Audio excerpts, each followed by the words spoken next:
Hi, this is Corey Johnston, and in today's lesson, we're going to be discussing the New Testament Passover. But in order for us to do that, we have to outline and discuss the Old Testament Passover precedent, and to reduce it to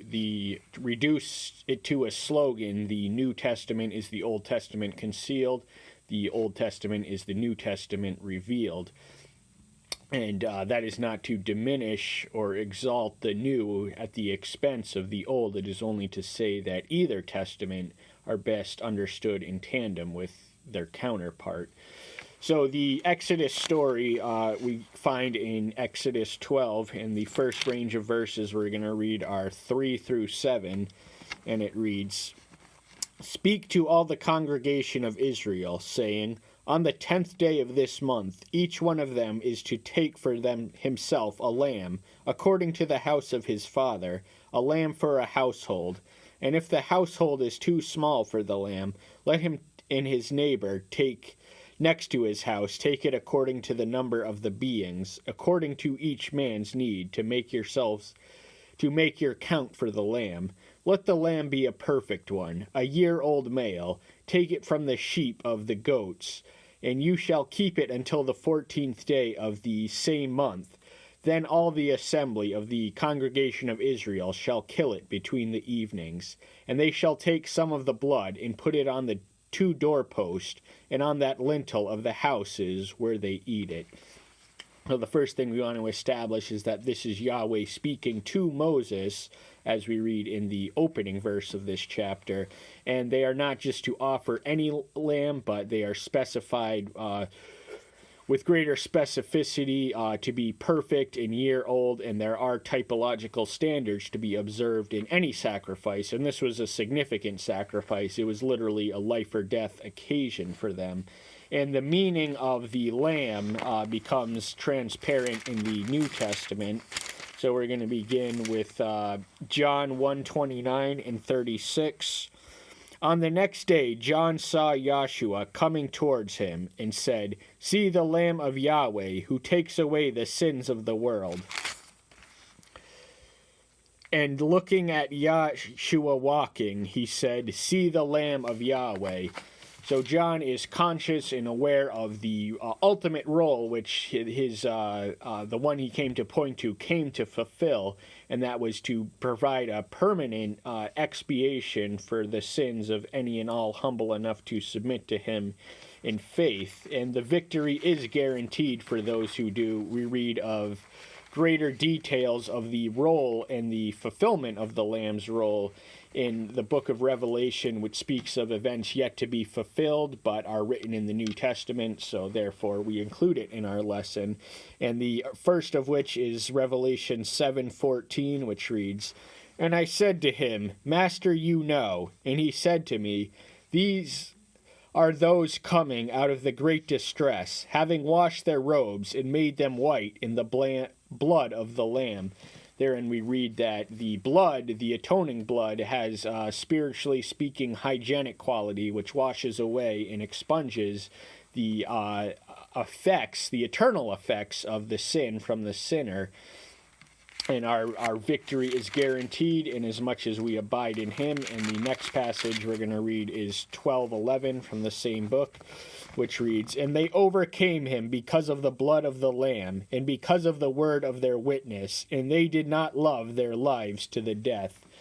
So there's 3 main components communicated in this verse. One, they were enabled to overpower the forces of darkness and Satan and sin through the blood of the Lamb, which is powerful, exceedingly more so than any force aligned against it. And the word of their witness, now to bear witness in such a scenario as the book of Revelations describes, is an act of tremendous courage and should not be treated lightly. And it essentially entails not loving one's own life, not valuing or treasuring one's life above their calling in heaven. So that is significant. And the final verse we're going to read comes from 19:13 of the same book. "And having been dressed in robes dipped in blood, and his name is called the word of Yahweh. So this describes his appearance as the conqueror, the conquering king, which is the second half of his messianic identity. He initially and originally came into the earth as a lamb, and that was in order to provide our atoning sacrifice, but he will return as a conqueror to eliminate evil permanently and eradicate it eternally. And we're going to return to Exodus, read from the range of 12:18 through 8 through 18, and then 23 through 28, and it reads, "And they shall eat the flesh on that night roasted with fire, with unleavened bread, and with bitter herbs they shall eat it. Do not eat it raw, nor boiled at all with water, but roasted in fire, its head with its legs and its inward parts. And do not leave it of it until morning. And what remains of it until morning you are to burn with fire. And this is how you eat it: your loins girded, your sandals on your feet, and your staff in your hand. And you shall eat it in haste. It is the Passover of Yahweh. And I shall pass through the land of Egypt on that night, and shall smite all the firstborn in that land of Egypt, both man and beast. And on all the mighty ones of Egypt I shall execute judgment. I am Yahweh. And the blood shall be a sign for you on the house where you are. And when I see the blood, I shall pass over you, and let the plague not come on you to destroy you, when I smite the land of Egypt. And this day shall become to you a remembrance, and you shall observe it as a festival to Yahweh throughout your generations. Observe it as a festival, an everlasting law. 7 days you shall eat unleavened bread. Indeed, of the first day you cause leaven to cease from your houses. For whoever eats leavened bread from the first day until the 7th day, that being shall be cut off from Israel. And on the first day is a sanctified gathering, and on the 7th day you have a sanctified gathering. No work at all is to be done on them, only that which is eaten by every being. That alone is prepared for you. And you shall guard the tabernacle, for on the same day I brought your divisions out of the land of Egypt. And you shall guard this day through your generation, an everlasting law. And on the 14th day of the month, in the evening, you shall eat unleavened bread until the 21st day of the month in the evening." So the first thing we learn is that the Passover was necessitated by a context of urgency. There wasn't enough time to leaven bread or eat full bread, so they were instructed to eat it unleavened and to take it with them on their journey. And the Passover consists of the angel of death, who issues his indictment against the gods of Egypt, passing over their houses, which are so marked by the blood of the Lamb, which sets them off limit from his executing sword, and without which they are subjected to the same fate of Egypt. So it's both a test of obedience and of faith, and it is to be memorialized throughout history as so they're given specifics, not only what to eat, how to eat it, but also what day they should celebrate it and memorialize them, and the length. It's a 7th day in length holiday, so there are certain specificities for each of those days they need to observe. And now now we're going to read from 23 through 28, which reads, "And Yahweh shall pass on to smite the Egyptians, and shall see the blood on the lintel and on the 2 doorposts. And Yahweh shall pass over the door, and not allow the destroyer to come into your house to smite you. And you shall guard this word as a law for you and your sons forever. And it shall be, when you come to the land which Yahweh gives you, as he promised, that you shall guard this service. And it shall be, when your children say to you, 'What does this service mean to you?' Then you shall say, 'It is the Passover slaughtering of Yahweh, who passed over the houses of the children of Israel in Egypt, when he smote the Egyptians and delivered our households. And the people bowed their heads and did obeisance. And the children of Israel went away and did so, as Yahweh had commanded Moses and Aaron. So they did."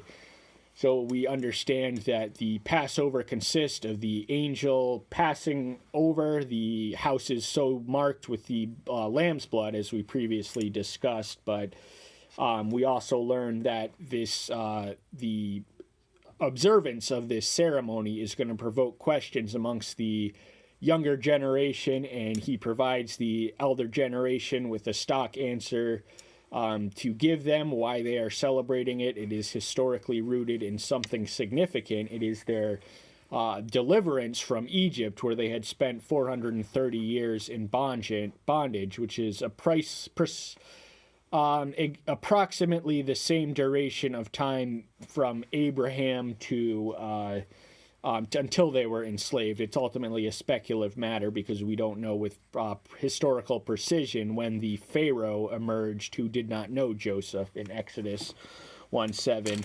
But the most meaningful celebration of this holiday to ever occur can be found in the Savior, who was a practicing Jew and therefore faithfully observed it. But with his observance, the final Passover he celebrated in his life, the ceremony takes on significantly more meaning, and we can read of this occasion described in every gospel, Matthew 17, Luke 22, Mark 14, and John 13, but we're going to read from Matthew's account, and we encourage the viewer to read the range of the overlaps that we've provided, but for the sake of time, we're going to read from 17 through 20 in the 26th chapter of Matthew, then 26 through 28, and it reads, "And on the first of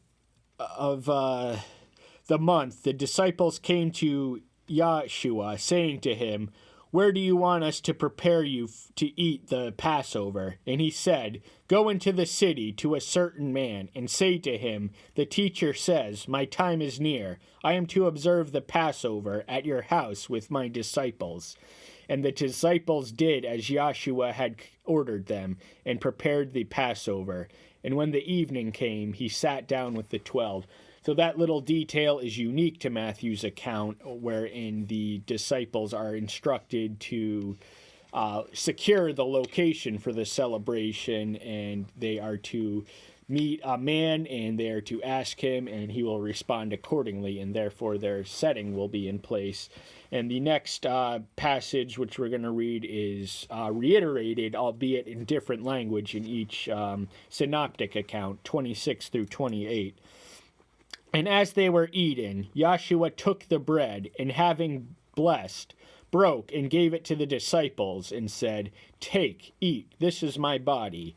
And taking the cup and giving thanks, he gave it to them, saying, 'Drink from it, all of you, for this is my blood of the renewed covenant, which is shed for many for the forgiveness of sins.'"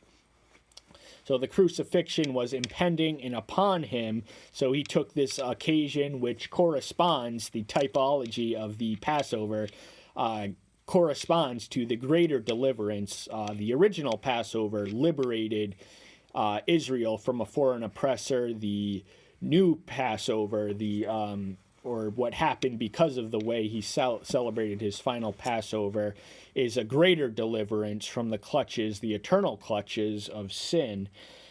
And this typological symbolism is alluded to. The bread is to be broken. That corresponds in the manner in which his body was broken before the cross and on the cross, and the symbolic significance of the bread is to signify his body, much as the wine says it signifies his blood, which is shed for many for the forgiveness of sins, without which we would have no avenue of redemption or being redeemed. And we learn now this sets a precedent, as it was, for the observance of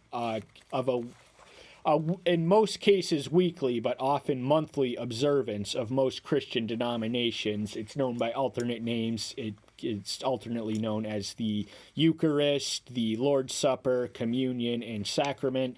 Sacrament is the one I'm most familiar with, so I'm probably going to refer to it from here on out as such. But we read in the Pauline epistle, the first one to Corinthians, the 11th chapter, 25th through 29th verse, some of the meaning, how to participate in the occasion in a meaningful manner, which does not belittle its significance. And it reads, in the same way also this cup after supper, saying, this cup is the renewed covenant in my blood. As often as you drink it, do this in remembrance of me. For as often as you eat this bread and drink this cup, you proclaim the death of the Master until he comes. So that whoever should eat this bread or drink this cup of the Master unworthily shall be guilty of the body and blood of the Messiah. But let a man examine himself, and so let him eat of the bread and drink of that cup. For the one who is eating and drinking unworthily eats and drinks judgment to himself, not discerning the body of the Messiah. So it's a solemn and sanctified ceremonial occasion. We are not to treat it lightly. We are not to enter into it with any unconfessed sins or hatred in our heart. We are to expunge them or not partake of it at all. And he does not say that he acknowledges the potential for the corruption or the practitioner to partake of it unworthily, and when we do so, we participate in the treachery of Judas, who was given, we read of in John's account and maybe a few other places, he was given the bread by the Master before he essentially implicitly exposed him as his betrayer. And he partook in the bread, and for Yahshua to do so is an act of great grace, but for Judas to have so accepted was an act of great treachery, and it was alluded to by the psalmist in 41 verse 9. And we're just going to close on John 6, the 6th chapter in John, 2 range of verses, the first of which is 33 through 35. Which reads, for the bread of Elohim is he who comes down out of the heavens and gives life to the world. So they said to him, Master, give us this bread always. And Yahshua said to him, I am the bread of life. He who comes to me shall not get hungry, and he who believes in me shall not get thirsty at all. So therein we learn more broadly that he is the bread of life, and as such he sustains us and nourishes us spiritually and physically. And he compares himself elsewhere throughout the chapter to the manna. That's another occasion in Israel's history. We're not going to delve into that tonight. We're just going to close in 53 through 56th verse, which reads, 53rd, Yahshua truly said to them, truly, truly, I say to you, unless you eat the flesh of the son of Adam and drink his blood, you possess no life in yourselves. He who eats my flesh and drinks my blood possesses everlasting life, and I shall raise him up on the last day. For my flesh is truly food, and my blood is truly drink. Therein we understand that salvific significance is attached to drinking his blood, which is more broad than participating, and his body than participating in the communion ceremonies. But we're actually going to close with the variety of hypotheses attached to the meaning of the service known as sacrament and communion and Eucharist and Lord's Supper. The Roman Catholic tradition teaches that it's literal partaking of the flesh and blood of the Savior, but that's ultimately an imaginative exegesis of the passage, as in nowhere is that indicated. And Luther adopted something similar along those lines. I can't remember the precise pronunciation of his concept, but Calvin said that the life, the spiritual life, inhabits the flesh, and Zwingli most simply stated that it was a memorial, so it was a remembrance act, much like the mechanical observance of Passover. And we think the most sensible and scriptural interpretation belongs to Zwingli, although we do not deny the possibility and the benefit of his spiritual presence manifesting in the food and wine we eat, although that is entirely contingent on the conditions of our heart. Therefore, we must observe some of the standards espoused by Paul in the range from 1 Corinthians upon which we read. And that's all the time we have for today. Thank you so much. I'm glad you're here. Stay tuned till next time. Bye-bye.